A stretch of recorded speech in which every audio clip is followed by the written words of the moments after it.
UPSC class 10 का sample paper 2 आज हम लोग शुरू कर रहे हैं सैंपल पेपर 2 को सॉल्व करना।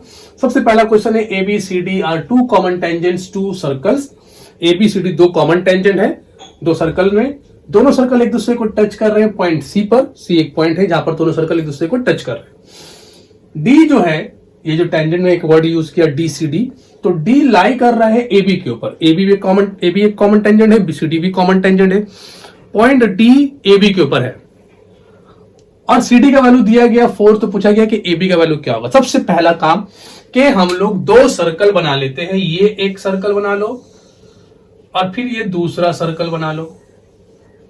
यहां से एक कॉमन टेंजेंट ड्रॉ कर रहे हैं हम लोग, इसका नाम रख लो AB, और यहां से एक कॉमन टेंजेंट ड्रॉ कर लो और इसका नाम रख लो C, और यहां पे एक नाम रख देते हैं D। क्यों यहां पे D नाम दो? क्योंकि C में टच कर रहा है दोनों सर्कल, तो इसका नाम C दे दो। अब देखो, तुमको पता होगा कि किसी भी सर्कल में अगर हम लोग बाहर से एक्सटर्नल पॉइंट से टेंजेंट ड्रॉ करते हैं तो दोनों टेंजेंट का जो लेंथ होता है, ये वाला, इसको हटाओ, ए बी बराबर हो जाएगा ए सी का। ये हम लोग जानते हैं सर्कल के प्रॉपर्टी में से है, तो इसी कॉन्सेप्ट को यूज करते हैं।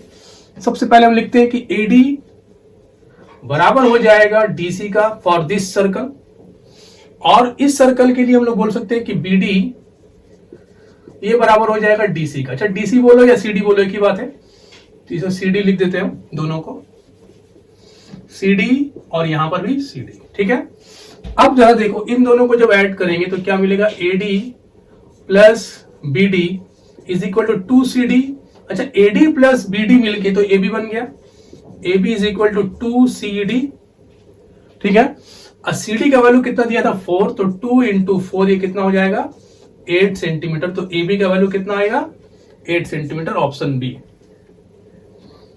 दो हेमिस्फीयर है, दोनों का रेडियस सेम है, दोनों को ज्वाइन कर दिया गया अलोंग द बेस, मतलब अलोंग सरफेस, जो प्लेन सरफेस होता है उसमें ज्वाइन कर दिया गया अलोंग द बेस।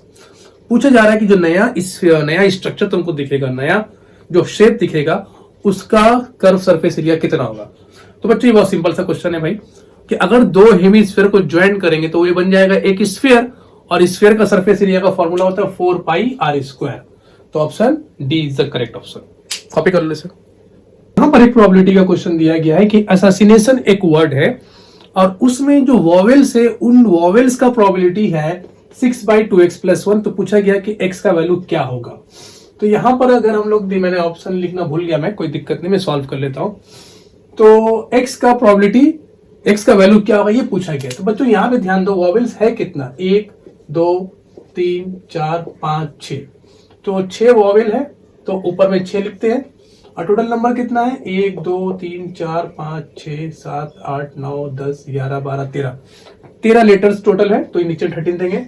ये मेरा वॉवेल्स का प्रोबेबिलिटी हुआ। लेकिन क्वेश्चन में वॉवेल्स का प्रोबेबिलिटी दिया गया है 6/2x+1।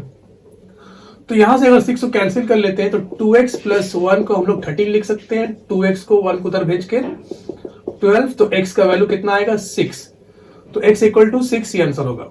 इसी तरह मैं एक और क्वेश्चन करा देता हूं कि मान लो मैथमेटिक्स एक वर्ड है MATHE, तो टोटल लेटर्स कितना है? 1 2 3 4 5 6 7 8 9 10 11। अगर मान लो तुम्हें क्वेश्चन में दे दिया कि वॉवेल्स का प्रोबेबिलिटी यहां पर जो है, ले लेते हैं हम लोग 4/2x+1, ये क्वेश्चन में दिया गया है और पूछा गया कि x का वैल्यू क्या है।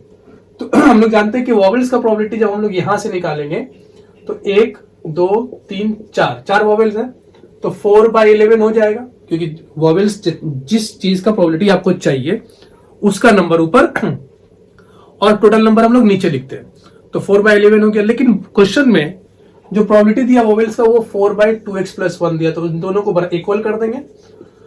ठीक, अब ये 4 कैंसिल, तो 2x+1 को हम लोग बोल सकते हैं 11, 2x इज इक्वल टू 1 उधर जाएगा तो, और x को 5, तो यहां पर x का वैल्यू कितना है? 5। तो अच्छा क्वेश्चन है, इसे कॉपी कर लो। इस प्रॉब्लम को ध्यान से देखो, यहां बोला गया कि 2 डाइस को थ्रो किया गया। थ्रो करने से हम लोग जानते हैं कि 36 आउटकम्स आता है। प्रोबेबिलिटी पूछा गया है कि दोनों डाइस में जो आउटकम तुमको दिखेगा उन दोनों का सम मल्टीपल ऑफ 4 होना चाहिए। तो ऐसा कितना सारा आउटकम्स होगा जिसका सम मल्टीपल ऑफ 4 होगा वो हम लोग देख लेते हैं पहले। तो ध्यान से देखो 1 3, इन दोनों का सम 4 होगा और 4 4 का मल्टीपल है। इसी का उल्टा 3 और 1 इसका सम, ठीक है। फिर लेते हैं 2 2, ठीक। इसके बाद हमको 4 का मल्टीपल लाना है, तो 3 5 ले लेते हैं, 8 8 जो है वो 4 का मल्टीपल है, 5 3 ये भी 4 का मल्टीपल है, 6 2 ये भी 4 का मल्टीपल है, 2 6 ये भी 4 का मल्टीपल है, क्योंकि 8 जो होता है वो 4 का मल्टीपल होता है। और मेरे पास होगा 6 6 और कोई नंबर 4 का मल्टीपल होना चाहिए ना, 4 4 4 4 भी ले सकते हैं हम लोग, 4 4। तो टोटल कितना आ गया, 1 2 3 4 5 6 7 8 9। ये 9 नंबर 9 आउटकम ऐसा है जिसका सम 4 का मल्टीपल है। अच्छा, टोटल आउटकम कितना, 36। तो प्रोबेबिलिटी क्या हो जाएगा, प्रोबेबिलिटी इज इक्वल टू हो जाएगा 9/36, मतलब 1/4। तो option C is correct. Copy करो। प्रॉब्लम को देखो, एक सर्कल है और उस सर्कल के बाहर में एक पॉइंट है ए, एक्सटर्नल पॉइंट, जहां से दो टेंजेंट ड्रॉ हो रहा है ए बी और ए सी, ठीक। अब यहां पर ये जो एंगल है बी ए सी, ये 120 डिग्री बोल दिया है और ऑप्शन में पूछा गया है कि ओ ए का जो वैल्यू है वो ए बी का कितना टाइम्स होगा। ये 4 ऑप्शन दिए गए। तो यहां पर हम लोग ऐसा सोच सकते हैं कि ये दो ट्रायंगल जो हो रहा है ये बिल्कुल सिमिलर हो जाएगा, क्योंकि ये साइड इक्वल, ये 90 डिग्री, ये 90 डिग्री, ये कॉमन साइड, ठीक है। तो उस हिसाब से ये एंगल दो टुकड़े में बढ़ जाएगा, इक्वल, तो इक्वल पार्ट में बढ़ जाएगा। तो ये एंगल भी 60 होगा, ये भी 60 होगा। अब हम ट्रायंगल ओ ए बी में चलो और वहां पर cos 60 degree is equal to क्या होता है, बेस बाय हाइपोटेन्यूज होता है, बेस बाय हाइपोटेन्यूज। तो ये 60 डिग्री अगर हम लोग लेते हैं तो ये बेस हो जाता है और ये हाइपोटेन्यूज हो जाता है। तो cos 60 का वैल्यू हाफ, बेस कितना मेरे पास ए बी और हाइपोटेन्यूज क्या है ओ ए। तो ओ ए का वैल्यू क्या हुआ 2ab। तो कौन सा ऑप्शन होगा, डी। कॉपी करो इसे। यहां पर देखो कि गिवन है साइन अल्फा का वैल्यू √3/2 और कॉस बीटा का वैल्यू 0 और पूछा है कि बीटा माइनस अल्फा का वैल्यू किसके बराबर होगा। तो यहां पर एक सिंपल प्रॉब्लम है कि साइन अल्फा अगर √3/2 है तो ऑब्वियसली अल्फा को हम लोग बोल सकते हैं कि 60 डिग्री, क्योंकि साइन 60 डिग्री का वैल्यू ही √3/2 होता है। दूसरे में देखते हैं कि कॉस बीटा का वैल्यू क्या दिया हुआ 0। तो कॉस बीटा अगर 0 है तो बीटा का वैल्यू कितना हो जाएगा 90 डिग्री। अब मुझसे पूछा गया कि बीटा माइनस अल्फा का वैल्यू क्या होगा, तो 90 माइनस 60 ये आएगा 30 डिग्री। तो कौन सा ऑप्शन होगा, बी। इसमें दिया गया है कि sec 5a is equal to cosec a plus 30 degree. पूछा गया कि a का वैल्यू क्या होगा और 5a जो है वो एक्यूट एंगल है, क्वेश्चन ने बोला था, मैंने कॉपी नहीं किया उसे। Cosec 5a less than 90 degree. अब यहां पर एक बात को समझो कि cosec 90 minus theta is equal to sec theta होता है, ये आप लोगों को पता होगा। ये 90 minus A is equal to sec, ये आप सब जानते होंगे। इसी कॉन्सेप्ट को मैं यहां पर यूज कर लेता हूं। क्या गिवन है, पहले कॉपी कर लेते हैं। Sec 5a is equal to cosec, sec 5a is equal to cosec a plus 30, ठीक है। अब सेक 5a का वैल्यू को रिप्लेस कर देते हैं हम लोग इस फॉर्मूला से और लिख सकते हैं cosec 90 minus 5a is equal to cosec a plus 30। अब यहां से हम लोग बोल सकते हैं कि 90 degree minus 5a is equal to a plus 30। इसको यहां भेजो और इसको यहां भेजो, तो 90 degree minus 30 degree is equal to a plus 5a। ये कितना हो जाएगा 60 degree is equal to 6a और a का वैल्यू कितना आएगा 10 डिग्री। तो ऑप्शन बी। पर इस पॉलिनोमियल का एक जीरोस दिया गया है, वो है -2। पॉलिनोमियल कौन सा है, k plus 1 x square plus k minus 1 into x plus 6। इस पॉलिनोमियल का एक जीरो क्या है -2। तो पूछ रहा है k का वैल्यू क्या होगा और यहाँ पर 4 ऑप्शन दिए गए। तो चलो यहाँ पे देखते हैं हम लोग कि k plus 1 x square plus k minus 1 x plus 6, इसको मैं कुछ नाम देता हूं, चलो px का नाम देता हूं, इज इक्वल टू, अब पुट करते हैं हम लोग x इक्वल टू -2। तो p -2 का वैल्यू क्या हो जाएगा, ये 4 हो जाएगा, 4k प्लस 1, ये -2 आगे कर दो, -2k माइनस 1 प्लस 6। 4 इसको 0 करते थे क्योंकि -2 तो एक 0 है। 4k plus 4 -2k plus 2 plus 6, यहां से बच्चों क्या आएगा 4k minus 2k is equal to 2k। तो 2k और ये 4 प्लस 2 6 प्लस 6 12, इसको उधर ले लो तो 2k is equal to minus 12, cancel करो तो k का वैल्यू क्या आया -6। तो कौन सा ऑप्शन करेक्ट हुआ यहां पर -6 में? Option D correct option. यहां पर देखो एक 6 मीटर हाइट का एक ट्री है और वो एक शैडो बना रहा है जमीन पर 4 metre long, 4 metre long shadow. At the same time, ये सेम टाइम का वर्ड जो है ना काफी इंपॉर्टेंट है, इस पे ध्यान रखना, मैं बाद में डिस्कस करता हूं। एट द सेम टाइम एक पोल है जिसका शैडो 50 मीटर लंबा बन रहा है। तो मैं दो राइट एंगल ट्राइंगल बना लेता हूं। मान लो ये मेरा एक ट्री है जो कि 6 मीटर का है और 4 मीटर इसका शैडो बन रहा है और ये एंगल, और एक पोल है, ये पोल जो है 50 मीटर का शैडो बना रहा है और ये कुछ हाइट होगा, पता नहीं, पूछा, इसको एक्स मान लेते हैं। तो यहां ध्यान देने वाली बात ये है कि एट द सेम टाइम बोला गया, इसका मतलब ये हो रहा है कि ये दोनों का जो एंगल ऑफ एलिवेशन बनेगा ना, ये एंगल और ये एंगल बराबर होगा। क्यों? क्योंकि एट द सेम टाइम ये काम हो रहा है। अगर अलग अलग होता तो हो सकता था कि थीटा का वैल्यू अलग अलग आ जाए, लेकिन एक ही टाइम पे ये काम हो रहा है इसलिए थीटा का वैल्यू सेम होगा। तो हम लोग बोल सकते हैं दोनों ट्रायंगल सिमिलर है और उस कॉन्सेप्ट का यूज करके हम लोग साइड के रेशियो को बराबर कर देते हैं।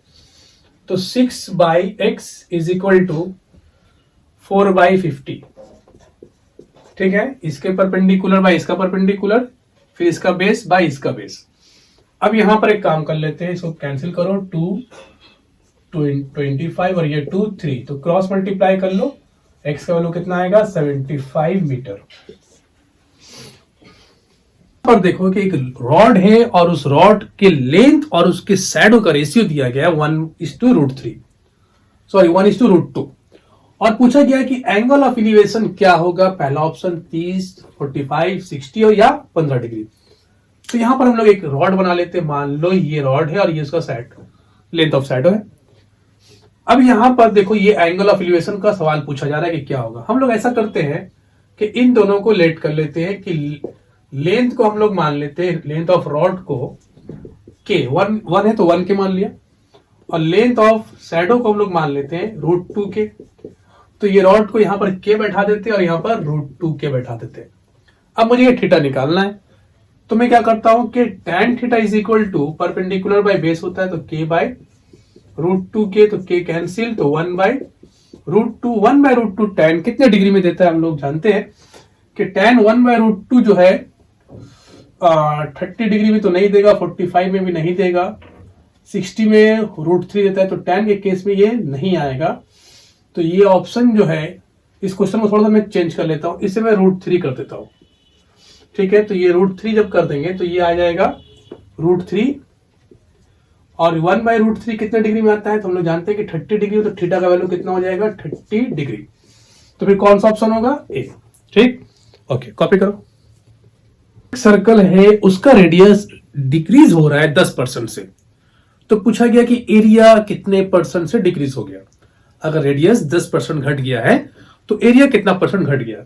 तो पहला हम लोग मान लेते हैं कि ओरिजिनल जो था घटने से पहले एरिया था πr², ठीक, रेडियस घटा है तो नया रेडियस की वजह से नया एरिया मिलेगा, वो कितना मिलेगा πr², r जो घट गया -r/10, या ऐसा कर लेते 10%, 10r/100, ठीक है ना, परसेंटेज स्क्वायर। ये पुराना है और इसमें 10% घटाओ, 10% रेडियस से क्या होगा 10r/100 ना होगा। r को कॉमन निकाल लेते हैं πr² और इसको सॉल्व करते हैं तो ये आएगा 9/10, मतलब 81/100, ये आएगा नया एरिया। अब एरिया कितना परसेंट घटा है, तो टोटल तो 100% था, तो 1 - 81/100 कर लो तो ये आएगा 19%। तो ऑप्शन बी इज करेक्ट। इस डायग्राम में देखो कि DE पैरेलल टू BC है, ठीक है, ABC एक ट्रायंगल है और उसमें D और ED जो लाइन बन रहा है वो BC का पैरेलल बन रहा है। तो पूछा कि x का वैल्यू क्या हो सकता है, तो हम लोग जानते हैं कि इस AD/DB ये बराबर हो जाएगा AE/EC का, AE/EC है ना, AD/DB is equal to AE/EC। AD का वैल्यू कितना है x और DB का वैल्यू कितना है x+1 is equal to AE का वैल्यू कितना है x+3 और EC का वैल्यू कितना हो जाएगा x+5। क्रॉस मल्टीप्लाई कर लेते हैं हम लोग, तो x into x x square plus 5x is equal to x square plus 3x, फिर 1 से करते हैं प्लस x प्लस 3। पहले मैंने क्या किया, x से किया एक्स स्क्वायर हो गया, फिर x इंटू 3x हो गया, फिर मैं 1 से कर रहा हूँ 1 इंटू एक्स हो गया, फिर 1 से कर रहा हूँ 1 इंटू 3 हो गया। देखो ये एक्स स्क्वायर कैंसिल हो गया और ये कितना हो गया 5x और यहां पर हुआ 3x plus x 4x plus 3। इस x को वहां कर दो तो x इक्वल टू 3। मैं फिर से इस प्रॉब्लम को समझा देता हूं कि एक ट्रायंगल है ABC और वहां पे एक लाइन है बीच में DE। ये DE BC का पैरेलल है। अगर ये दोनों लाइन पैरेलल होता है तो क्या होता है ना कि साइड का रेशियो बराबर होता है, तो AD by DB is equal to हम लोग लिख सकते हैं AE बाई EC। मैंने लिख दिया। अब जो वैल्यू था जिसका वो पुट कर दिया, AD का वैल्यू x था वो x लगा दिया, DB का वैल्यू x प्लस 1 था x प्लस 1 लिख दिया, AE का वैल्यू क्या था x प्लस 3 वो लिख दिया और EC का वैल्यू x प्लस 5। अब मैं क्रॉस मल्टीप्लाई करता हूं तो x into x x square, x into 5x, फिर इस x से मैंने दोनों को पहले मल्टीप्लाई किया, x into x x square, x into 3x, फिर 1 से मैंने किया 1 इंटू एक्स 1 इंटू 3 बाकी फिर सॉल्व करके x का वैल्यू कितना आया 3। तो ऑप्शन कौन सा होगा सी। प्रॉब्लम में 5 नंबर है और पांचों का मीन दिया गया है 9। दिख रहा होगा आप लोगों को, एक नंबर 1 2 3 4 5 और ये 5 नंबर का मीन कितना है 9 है। तो पूछा गया है कि लास्ट 3 नंबर का मीन क्या होगा। तो हम लोग यहां पर ऐसा कर सकते हैं कि मीन इन सब का सम जो होगा, मीन का फॉर्मूला क्या होता है, मीन इज इक्वल टू ये सारे नंबर का सम x plus 3 plus x plus 5 plus x plus 7 plus x plus 10 by 5 और मीन का वैल्यू तो 9 दिया है तो 9 लिख देते हैं यहाँ पर। 5 9 का 45 हो गया और x कितनी है 1 2 3 4 5 5x लिख लो। ये कितना 5 3 8 8 7 15 और 15 और 10 25, तो 25 हो गया। इसे इधर कर लेते हैं हम लोग तो कितना आ जाएगा 45 माइनस 25 20 हो जाएगा, 5x कैंसिल करो तो x का वैल्यू कितना आ गया 4। अब लास्ट 3 नंबर को निकालो, लास्ट 3 नंबर कौन कौन है 1 2 3, तो x प्लस 5 x प्लस 7 और x प्लस 10। इसका मीन निकालने बोला तो 3 से डिवाइड करते हैं, x का वैल्यू कितना है 4, तो 4 plus 5 4 plus 5 plus 4 plus 7 plus 4 plus 10, ठीक है ना, बाई 3 कितना हो जाएगा 4 5 9 13 20 और 34 बाई 3, 34 बाई 3 से डिवाइड करते हैं 11 1 बाई 3। तो कौन सा ऑप्शन हो रहा है ऑप्शन डी। समझ गए, सिंपल क्वेश्चन था ये वाला, कॉपी कर लो इसे। यहाँ पर 2 लाइन पैरेलल है, दोनों लाइन के क्वेश्चन दिख रहा होगा आप लोगों को कि 3x plus 2ky minus 2 and 2x plus 5y plus 1 are parallel, then k is what. हम लोग जानते हैं ना पैरेलल कंडीशन क्या होता है, a1 by a2 is equal to b1 by b2 not equal to c1 by c2। तो यहां पर a मेरा कौन है ये 3 by 2 is equal to b1 कौन है 2k बाई 5, इसको छोड़ दो, इसकी जरूरत नहीं। तो ये मल्टीप्लाई करो 15 और ये मल्टीप्लाई करो 4, तो k का वैल्यू कितना आ गया 15 बाई 4, 15 बाई 4 ये सॉरी ये नहीं 15 बाई 4। तो option C is the correct option. तो बच्चों हम लोग आज यहीं पे खत्म करते हैं, फिर कल हम लोग फिर मिलेंगे एक नए सैंपल पेपर के साथ। नहीं तो एमसीक्यू के इसी में से हम लोग और भी 2 मार्क्स क्वेश्चन और लॉन्ग क्वेश्चन को सॉल्व करेंगे। ठीक है, मिलते हैं अगले वीडियो में।